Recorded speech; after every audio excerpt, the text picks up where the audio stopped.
देखो भाई लोगों, सीन इस समय रेसलमेनिया के टाइम के जैसा है। मतलब जितना डर्ट शीट और ये रूमर मिल गर्म होता है ना, मतलब जो बाहर चीज़ें निकल कर आती है अपडेट्स के मामले में, वैसा इस समय सीन चल रहा है। क्राउड के आने की वजह से, बड़े पेपर व्यूज़ की वजह से, बड़े बड़े सुपरस्टार के रिटर्न्स की वजह से, और सबसे पहले जो मैं आपको स्टोरी बताता हूँ वो आप कह सकते हो ऑलमोस्ट ऑलमोस्ट ऑलमोस्ट कन्फर्म है कि गोल्डबर्ग रिटर्न कर रहे हैं नेक्स्ट मंडे नाइट रॉ के एपिसोड में। तो क्या पूरी स्टोरी में मैं आपको बताता हूँ।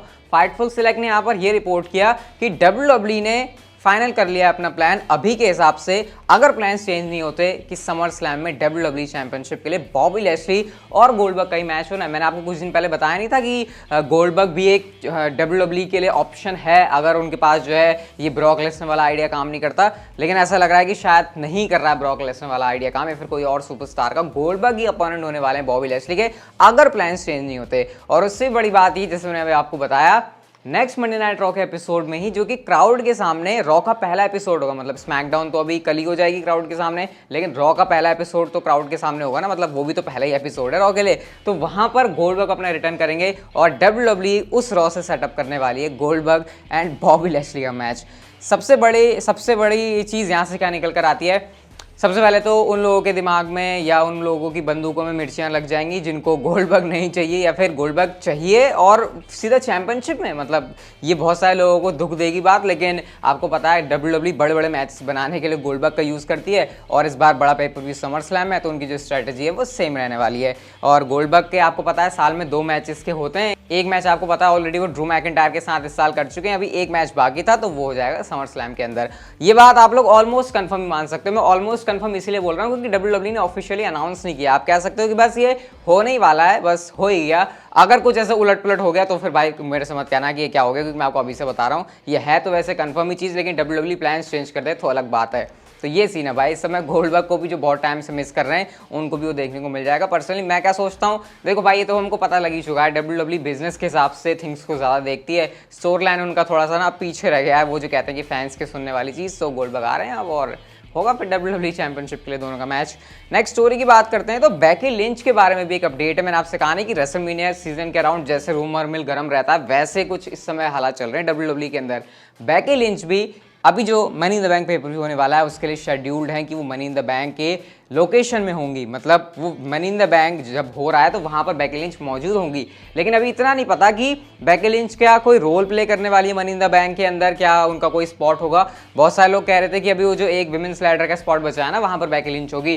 तो सपने तोड़ देता हूँ आपके, अभी के अभी डब्ल्यूडब्ल्यूई ने ऑफिशियली अनाउंस कर दिया है कि जो तमीना है वो उस मैच के अंदर होंगी। मतलब जो स्पॉट है वो सारे भर चुके हैं। तो बेकी लिंच का अब क्या सीन होगा, कैसे होगा वो नहीं पता, लेकिन हाँ मनी इन द बैंक के लिए वो शेड्यूल्ड है। वो क्या ऑन स्क्रीन रोल में होगा, इसके लिए आपको जो है money in the bank pay per view का ही वेट करना पड़ेगा। बाकी बेकी लिंच के बारे में मैंने आपको ऑलरेडी बता दिया कि उनकी फिटनेस जो बॉडी है वो एकदम अच्छी फिजिक में, अच्छी शेप में, और वो बस अपने रिटर्न के लिए एकदम से तैयार ही हैं।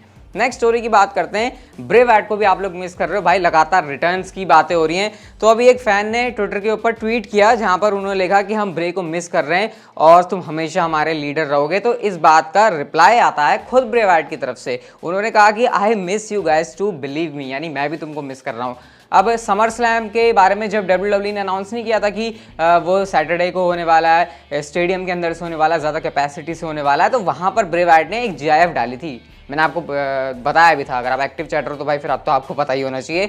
तो उस समय उन्होंने ऐसे टीज किया था कि समर स्लैम के लिए हाँ शायद वो देख रहे हैं। तो अब उनका दोबारा से ऐसा ट्वीट आना कहीं ना कहीं बताता है कि शायद मनी इन द बैंक के बाद वो है हमको दोबारा से टेलीविजन पर भी देखने को मिल जाए। कुछ लोग नहीं, कुछ रिपोर्ट्स ये कहती हैं कि ब्रे वाइट इस समय कुछ मेंटल उनको प्रॉब्लम है, कुछ कह रहे हैं अभी उन्होंने खुद से टाइम ऑफ लिया है। तो बहुत कन्फ्लिक्टिंग रिपोर्ट है, कुछ एग्जैक्टली पता नहीं है ब्रे वाइट के बारे में, लेकिन हाँ इतना जरूर लग रहा है कि समर स्लैम में उनका एक मैच होने का चांस जरूर है।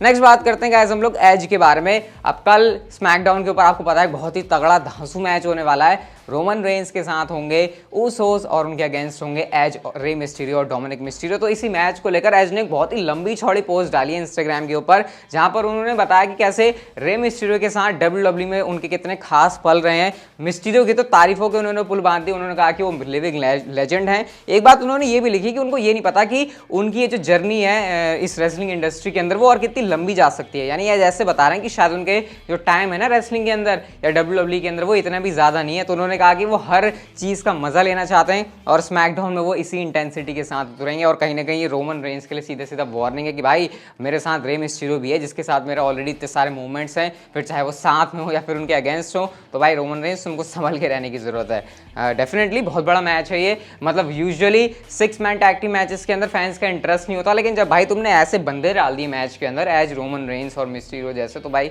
फिर इंटरेस्ट क्यों नहीं होगा। अभी क्या कमाल करते हैं उसके लिए तो आपको कल की स्मैकडाउन का ही वेट करना पड़ेगा।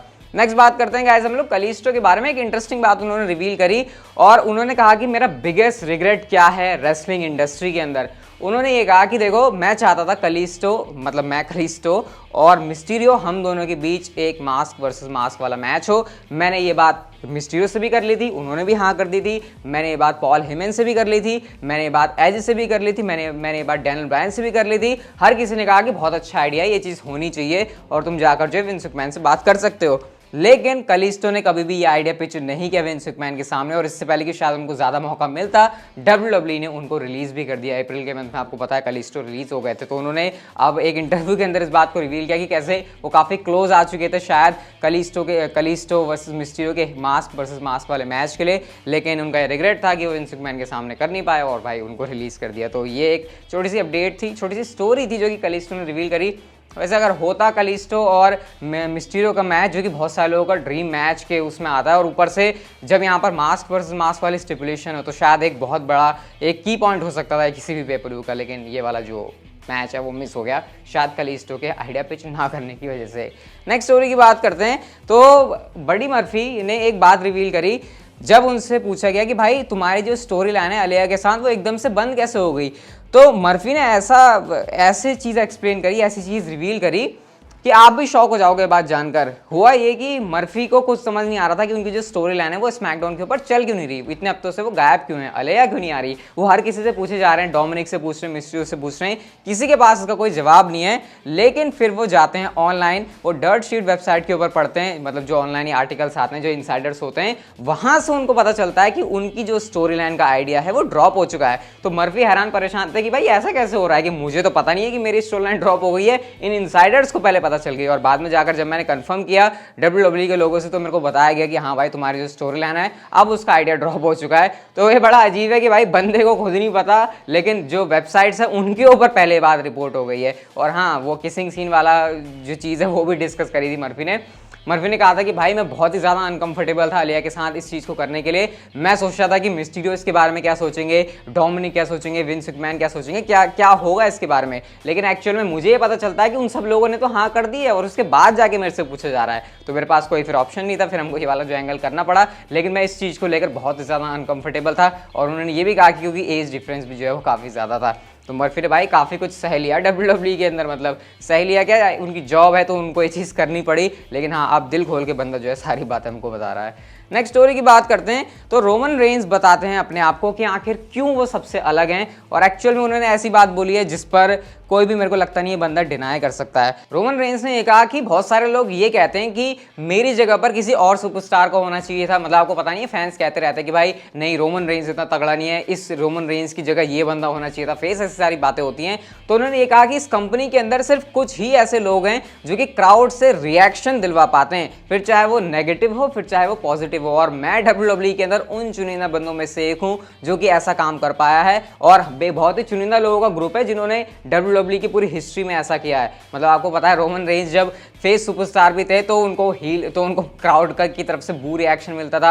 अब वो हील सुपरस्टार बन चुके हैं, तो अभी वैसे हमने कोई खास रिएक्शन तो देखा नहीं है, लेकिन सोशल मीडिया के ऊपर आपको पता है रोमन रेंस के बारे में हमेशा बातें होती रहती हैं। तो इसलिए उन्होंने ये कहा कि मैं वो बंदा हूं जिसके अंदर ये फैक्टर है कि वो रिएक्शन हमेशा दिलवा पाता है, क्राउड को वो लाउड कर सकता है। तो फिर मुझे नहीं लगता कि मेरी जगह कोई और बंदा इस वाली पोजीशन को डिजर्व करता है। एक्चुअल में रोमन रेंस की बात से मैं पूरा अग्री करता हूं, और मुझे लगता है आप सबको भी करना ही चाहिए। बाकी इसके ऊपर आपका रिएक्शन क्या है, आपके क्या थॉट्स हैं, कमेंट सेक्शन में आप लोग मुझे जरूर बता सकते हो। लेकिन हम लोग चलते हैं हमारे नेक्स्ट एंड फाइनल स्टोरी की तरफ, और विंस मैकमैन की तरफ से, जो कि बहुत रेयरली होता है, वो हुआ आज। उन्होंने एक ट्वीट किया जहां पर एक पूरी वीडियो उन्होंने डाली है कि कैसे क्राउड जो है वापस आ रहा है और बहुत टाइम के बाद WWE यूनिवर्स फिर से वापस आएगा। और ये वाले ट्वीट के ऊपर सारे के सारे ऑलमोस्ट जो WWE सुपरस्टार्स उन्होंने रिएक्ट किया है। भाई मालिक साहब का ट्वीट आया तो उसको इज्जत तो देनी पड़ेगी ना। लेकिन सबसे इंटरेस्टिंग रिप्लाई दो लोगों की तरफ से था। वैसे एक लीग की तरफ से ही था, लेकिन एक बड़ा नाम है इसलिए बता रहा हूँ। रॉक ने यहाँ पर ये कहा कि भाई रॉक सबसे पहले कॉन्ग्रेचुलेट कर रहे हैं विंस को भी और WWE यूनिवर्स को भी, और साथ में ये लिख रहे हैं कि ये जो फैंस है ना यही हमारे अंदर गर्मी पैदा करते हैं कि हम अच्छी परफॉर्मेंस डिलीवर कर सकें, और लास्ट में वो लिखते हैं मूव द क्राउड। लेकिन जॉन सीना का इसके ऊपर क्या रिएक्शन था वो मैं आपको बताता हूँ। ये ट्वीट आप लोग देख सकते हो जहां पर वो ये कहते हैं कि मैं बहुत ज्यादा खुश हूँ, एक्साइटेड हूँ, WWE सुपरस्टार जिस मतलब अब जो है फैंस आ रहे हैं सुपरस्टार्स उनके सामने परफॉर्म करेंगे और फैंस ही हैं बिगेस्ट सुपरस्टार। एंड लास्ट वाली लाइन सबसे इंटरेस्टिंग है, I will be watching very closely. इससे मुझे नहीं लगता और ज़्यादा आपको कुछ बताने की ज़रूरत है कि जॉन सीना यहाँ पर क्या कहना चाह रहे हैं। जॉन सीना ने जब ये कहा कि मैं इसको बहुत क्लोजली देखने वाला हूँ, तो एक्चुअल में ये सारी चीज़ें भाई अब इसी तरफ लीड कर रही हैं कि जॉन सीना आ ही रहे हैं। एक बार फिर से उन्होंने ये बात लिख के जो है टीज कर दिया है। अब क्या वो स्मैकडाउन में आते हैं, क्या वो मनी इन द बैंक में आते हैं, या फिर वो उसके बाद स्मैकडाउन में आते हैं। वैसे तो मैं आपको ऑलरेडी बता चुका हूँ कि अगले 10 से 11 दिन के अंदर 23 जुलाई शायद वो शो बन सकता है जहाँ पर जॉन सीना आएंगे। तो भाई ये कुल मिला के सारी बातें चल रही हैं। बाकी फिलहाल के हमारी जो वीडियो थी मैं ये देखी थी। अगर आपको अच्छी लगी तो लाइक कर दो, चैनल को सब्सक्राइब करके नोटिफिकेशन बेल को ऑन कर दो, and see you guys in my next video.